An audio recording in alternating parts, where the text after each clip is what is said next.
What's going on, guys? It is AJTBLS here, coming to you in the new year of 2021. This is my first upload since the new year on my YouTube channel, and I'm here to display and talk about my tournament series, which I have been running. So I've been running the AJTBLS Classic Series. Ignore the AJBLTS. I think when I typed this in, I must have made an error. But it's called the ACS Classic Series, ran on Format Library Discord. We've ran actually 6 of these tournaments with the prior winners all receiving prizing, funded by me. But they've all had growing turnouts. And I'm really happy to say that my last tournament, which happened on Sunday, January 10th, had 28 participants. From this tournament, we're going to take a look first at the tournament bracket. We're going to take a look at the top 4, and then we're going to take a look at the top 4 deck list for this video.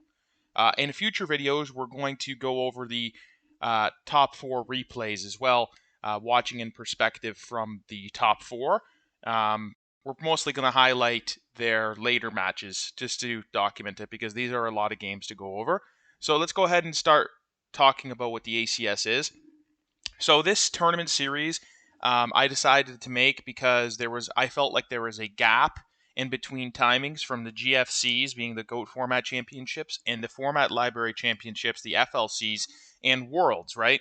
So I felt that GOAT format is growing in popularity and people want to play and they want something to play for, some sort of competition. So I created an ACS, AJTBLS Classic Series, just to kind of fit a need in the community, and I'm doing it just for fun.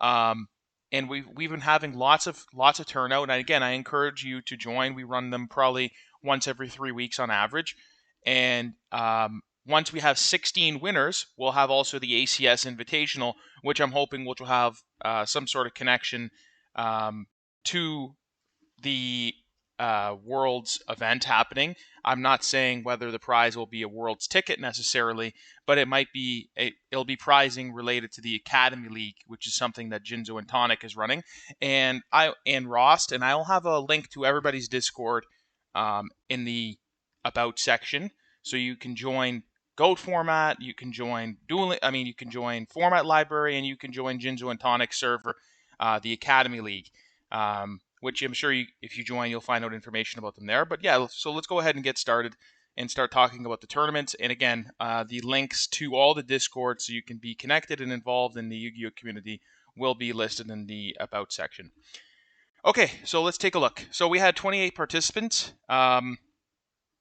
Lot of good players. If you take a look at the lists, we'll just do it like this. We have prior winners like James 400, BarristanTheBold. We got LeBounty, 10ply, John Wick, which is Ivan. A lot of really good competition in this tournament. And let's just take a look at the top 4 now. So Dinosig actually won the tournament, and he won from the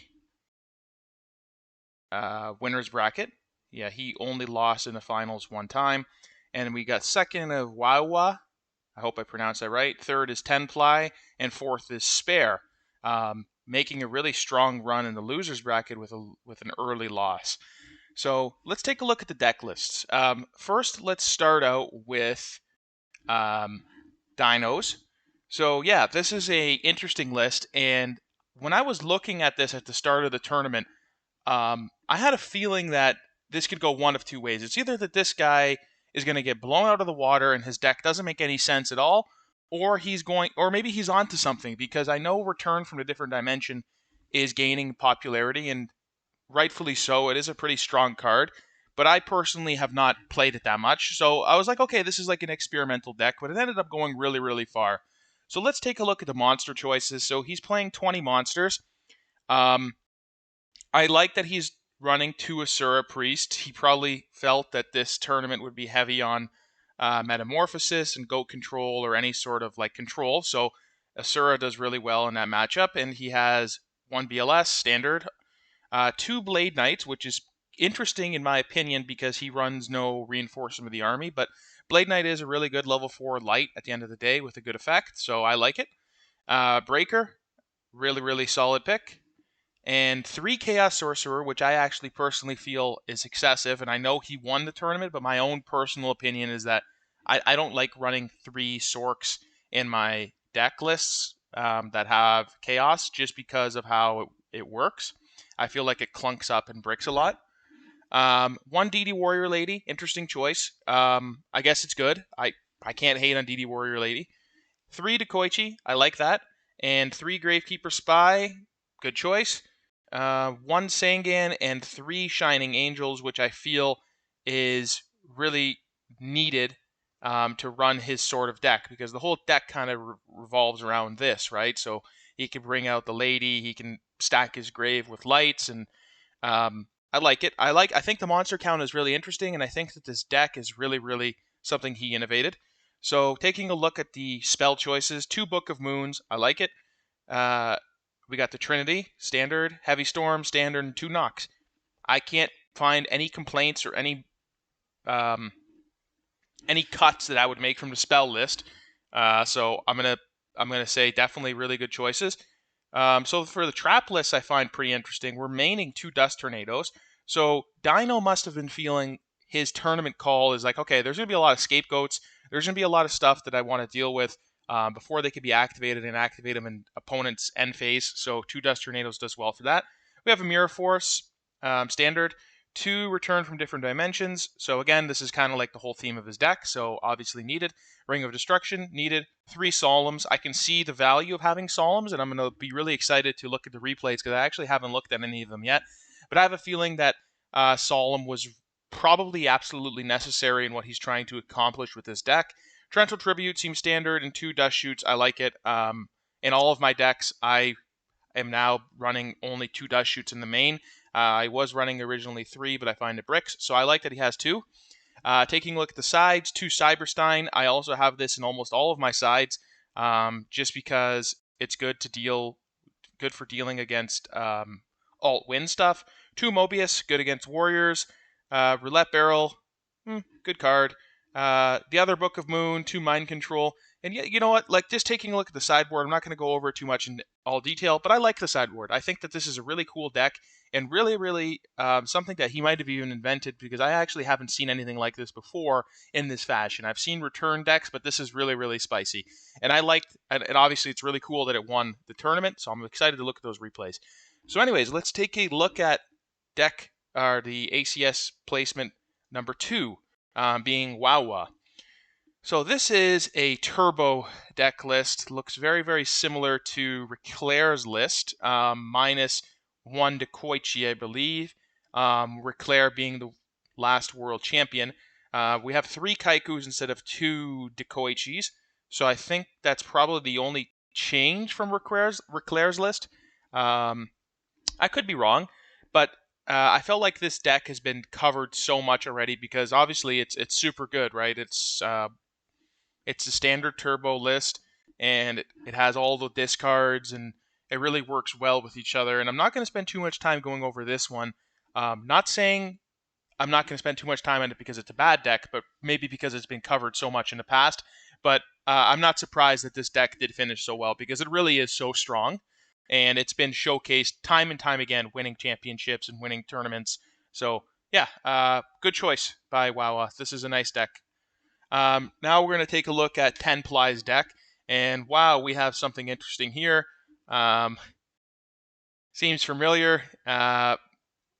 This is kind of like James Ark's deck that he ran for one of the obelisks. So this is like kind of a flip warrior type deck. I like every card here. I actually run something like this currently, so extremely interesting. Good monster counts. Feel free to pause the video and take a look at it. And this is like a warrior deck mixed with flips. And James Ark actually covered this in detail in one of his videos on Jinzo's channel. So I don't know if the decks are the exact similar, but it is covered in detail there. So again, I won't spend too much time on this, because it's been covered in the past, but I like this choice by Tenply. And we'll finally take a look at Spare's list, and this is like a control list, which is something that he is really, really talented at. He always plays control. So this is like a chaos control list, right? He's running that CC. And he's got the Mimic package. So this is interesting. He's choosing to keep the Mimic package with the Thunder Dragons and maining 2 Tsukiyomi. So yeah, this is a really, really high skill cap deck, which is something that Spare does well in. I've played Control Mirrors with Spare, and I can say that Spare is really, really talented in his control game. So I'm not surprised to see that he ran this deck, and I'm not surprised to see that he finished in the top 4 of this tournament. He's a good duelist, and again, this is pretty standard, minus the Mimic package and the 2 Tsukiyomis, I feel. But it might, these are all choices that can be ran in the CC package, and I like it. I think that I like that he has 2 Sorks instead of 3. I feel like he gets more bang for his buck that way, with less deck clogging. And he's only running 1 Regeki Break, which I feel could be increased to 2, but I'm sure that he has his choices. And again, I'm not the best at control, so he probably has his reasons exactly for this deck. So he can feel free to comment in the section to talk about his deck, and all of the top 4 can make any comments if I missed anything about the deck that they chose to run. And again, this side deck seems pretty standard for what they're trying to accomplish. So yeah, we'll go back to the bracket, and we'll just show it one more time for the video, and we'll be coming to you sometime this week going over replays of the game. So yeah, Wawa won the first game of the finals, but he had to win 2 times, which he couldn't do. Dino won, taking down the ACS. So now he is the 6th ACS champion winner.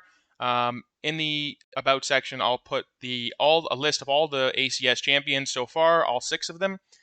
Plus, I will put the links to the Discords. And yeah, that's where we're going to end it for today. I hope to see you on the Format Library Discord and on all of the Discords. And keep in touch. AJTBLS out. Thank you for watching.